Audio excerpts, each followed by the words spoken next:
Hello, I'm Simon Whistler. You're watching Top 10's Net, and in the video today, the top 10 outrageously dumb Darwin Award winners.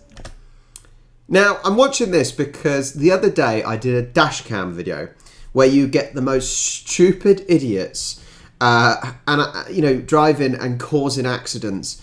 And I made the point that these people hopefully will remove themselves from the population. So someone suggested the Darwin Awards. So here we are. When Charles Darwin studied the process of evolution in the 1800s, he realized that animals have a selective breeding process that he called natural selection. Animals who were born with a predisposition to survive longer in their environment were the ones to survive and mate with another, passing on their DNA. Because of this, the species became faster, stronger, and more likely to thrive in the environments in the next generation. So now you might be wondering, well, does the rule of natural selection also apply to humans? Well, it turns out that yes, natural selection happens every single day. There are people who have done things so incredibly stupid they actually died. This ensures that their DNA will never be passed on to the next generation. The internet has come together to gather these stories and dub these people the winners of a Darwin Award. In case you were wondering, it may not surprise you to learn that male Darwin Award winners outnumber women 7 to 1. Yeah, that makes sense. Yeah. That really does make sense, doesn't it? That men are stupid. To put it bluntly, you know, women seem to stop and think more often than not. Of any country in the world, the United States has the most winners by far. Sorry, but that also makes sense. Number 10. Say cheese. There is no denying that people are far too distracted by their cell phones, and texting and driving has become a very real issue. However, selfies have become a leading source of death in recent years. There have been hundreds of selfie-related deaths since the creation of the smartphone, usually people trying to pose near the edge of a cliff, on railroad tracks, or on a balcony. One story of such a death is British tourist Dean Steele. He was visiting Germany and wanted to take a selfie on the Autobahn highway. The Autobahn is famous for having no speed limit, so cars can drive as fast as they want. Usually, during the day, there is far too much traffic on the road for people to take advantage of this perk, so most of the speeding is done at night when the roads are clear. This is exactly when Steele decided it would be a good idea to take a selfie in the middle of the highway, and, well, he promptly got hit by a car driving at full speed. So, there's me thinking he was driving, taking a selfie at the same time. No, by the sounds of it, he actually got out, stood in the road, and took a picture. Oh man, how stupid do you have to be? This is the point. At least women wouldn't do that, or most women would not do that. They would think, Christ. 9. Mystery liquid. In 2012, a man named Gary Allen Banning was visiting a friend's house for a party in North Carolina. He spotted a salsa jar with a mysterious golden liquid in it, and he decided to take a swig of what he assumed was someone else's drink. It turns out that the jar was filled with gasoline that the friend had been using to clean up grease. As the friends had a good laugh, Banning spat out the gasoline and got it all over his clothes. Apparently, Banning needed to take the edge off what had just happened, so he pulled out his lighter and started smoking a cigarette. The gasoline on his clothes and mouth ignited into flames. Oh my word. But he eventually died from burning alive. First of all, don't smoke. It's bad for you, and it's bad for people around you, but it's not like the bloke didn't know he had just had gasoline, what am I about, gasoline, petrol or whatever in his mouth. You know, he knew he had it because they were laughing about it. It does not take a rocket scientist to realise that a flammable liquid and a flame causes fire and burning and pain. It's more than stupid. I'm thinking, how stupid can you be to do that? And then I don't even know if that. Well, I say there's not a word to describe it. The Darwin Awards. There you go. But that is worse than stupid. Number 8. Window pane. In 1993, an attorney named Gary Hoy was working on the 24th floor of the TD Centre in Toronto, Canada, for the Holden Day Wilson law firm. The windows in the building were known for being unbreakable, and Hoy loved to joke around by throwing himself...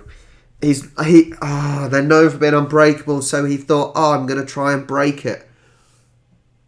Alright, before I even hear the rest of this, what did he do to try and break it? Surely if he's died, he's obviously fallen out of it. So did he just run and jump at it or something? But would that break it?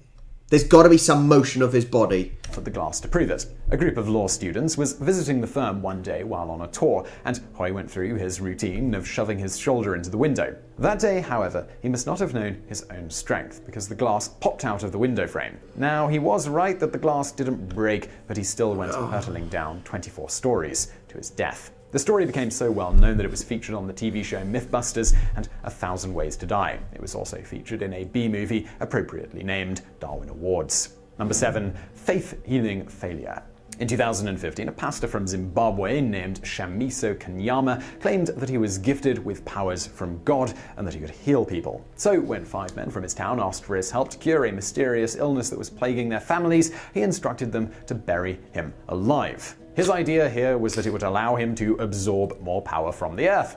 Kanyama helped the 5 men dig his own grave, and then he laid face down in the dirt without a coffin. He instructed the men to bury him and to dig him up after enough time had passed. Obviously, when they dug him up later, he was dead. Despite the fact that multiple witnesses were there to confirm the story, the 5 men who buried Kanyama alive all faced charges for the pastor's murder. Number 6. There's been a few videos where I have sort of said that I am not religious. I do not believe in any of that. Each to their own. That's fine if you want to believe that. But some of the things that people believe they can do because they are given sort of powers. And the problem is, who do you blame for that one? You've got, the idiot pastor who thought he had these powers. Or do you blame the guys that buried him? I'm just looking at it from my side of things, right? If some bloke asked me to bury him alive, would I do it? Probably not, unless I really dislike that person. 6. Oh, the irony. It seems like common sense that helmet laws are put in place to protect people's lives while riding bicycles and motorcycles. But when you tell most Americans that they need to do something, they consider it to be impeding on their freedoms. Over 500... I think we're getting a lot of that now, aren't we, with the old vaccine? Oh, take our freedom and all that. 150 motorcyclists participated in a rally in New York State in the summer of 2011 to fight for their right to ride without a helmet. One of the protesters, a 55-year-old man named Philip A. Contos, had to slam on the brakes to prevent running into a bike in front of him at the rally, and he lost control of his Harley-Davidson motorcycle. His body was thrown over the handlebars, and he hit the pavement head first. When doctors examined his body at the hospital, they confirmed that if he had been wearing a helmet, he would have lived. So, this may sound crude, and honestly, I don't want to sound offensive or rude, so please don't take it that way. There is your warning. But sometimes these people that are so against something, they believe that it takes all the freedom and that, you almost want them to suffer through their beliefs that against their beliefs. What they So, for example, this guy, there's all these people that are fighting against having to wear a helmet that is there to save their life, and then you see an idiot that's obviously protesting about it that falls off, hits his head and dies because of it. That you would like to think maybe that incident will make others think, okay, maybe actually we were wrong. The problem is people get stuck in their ways, and all those bikers probably didn't even have second thoughts on what they were originally thinking and protesting about. Although it's just proven to, that was the problem.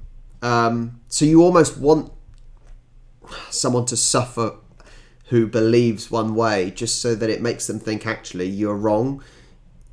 I don't want to sound crude, but sometimes you need these things to happen to make people realise. 5. A full moon. A 25-year-old man named Travis Lane was very drunk and high after spending the night at a house party in Otago Township, New Zealand. A group of friends was standing around a campfire outside, and Lane thought it would be funny to pull his pants down and moon, or give a brown eye to oncoming traffic. Every time he saw a car... Who the hell calls a brown eye? Simon, what? Simon Whistler. I've not heard you say that one before. Coming, he would run towards the road, drop his pants, and then walk back to the group by the bonfire. Lane must have thrust his rear end a little bit too close to the highway during one of these stunts because he was hit by oncoming traffic. He suffered a broken arm and a brain injury and was sent to the hospital. He died a month later. The coroner showed no sympathy for Lane, saying he has paid the ultimate price for his foolishness. Number 4. When snakes attack. In one... What can you say about that? If you want to try and dodge traffic, yeah, the only time to do things like that is playing Frogger, the old game where you leap over. Otherwise, don't do it in real life on the road. Small town in Kentucky, pastors of a Pentecostal church claim that by handling poisonous snakes during their sermons, they are proving that God is protecting them from harm. They have a strict policy that if anyone is ever bitten by a snake, they are not allowed to seek medical attention because God will take care of them. In 2015, one of the pastors, John David Brock, was bitten in the arm by a venomous snake. He refused to seek medical treatment. Not surprisingly, Brock did not receive the antivenom and he died. And no, he was not the only pastor to die from this same church either. Despite the obvious flaw in their beliefs, they continue to use deadly snakes during church services. This is the sort of story that makes me so cross that people even believe this.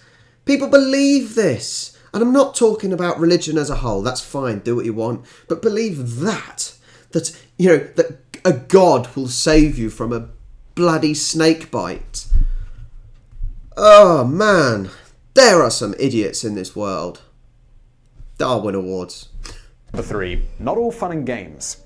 A 45-year-old schoolteacher named James Young was at Cedar Point Amusement Park in Ohio.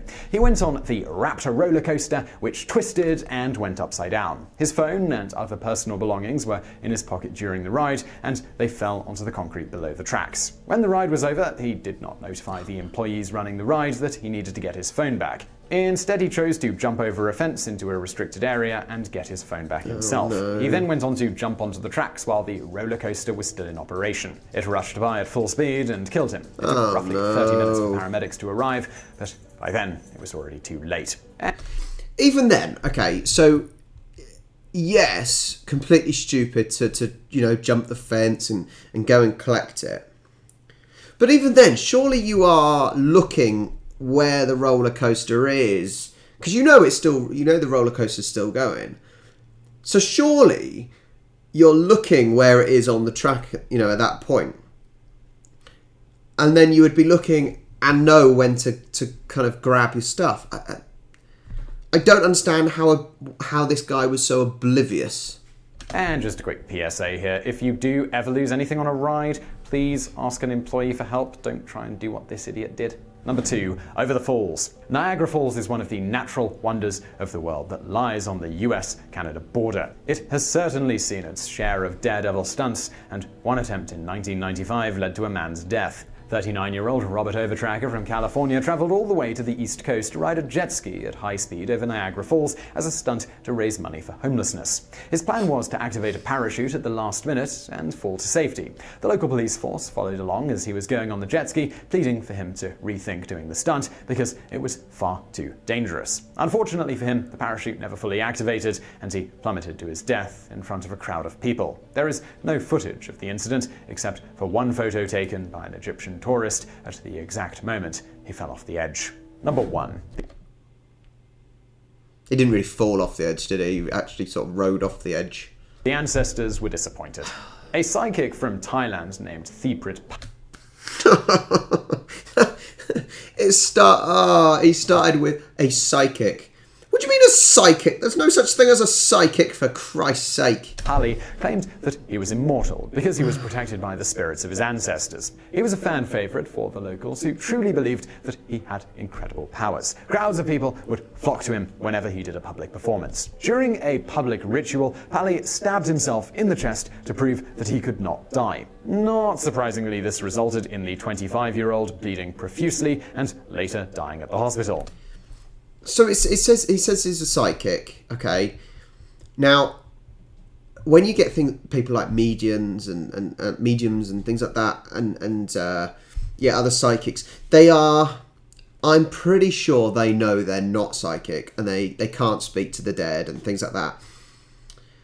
But this guy, to stab himself, he must have truly believed it.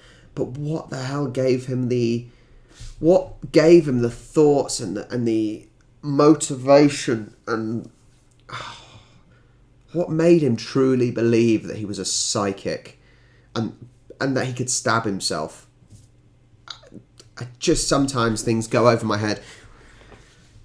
One of the sayings I seem to say quite a lot, not necessarily on YouTube but in real life, is what goes through people's heads.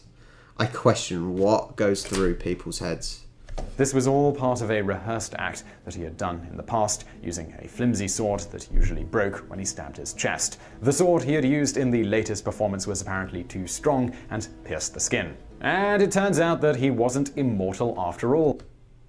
So my point just then of, he must have truly believed that he was a psychic. No, he didn't. He was tricking the crowd, and it went wrong. That's all it was.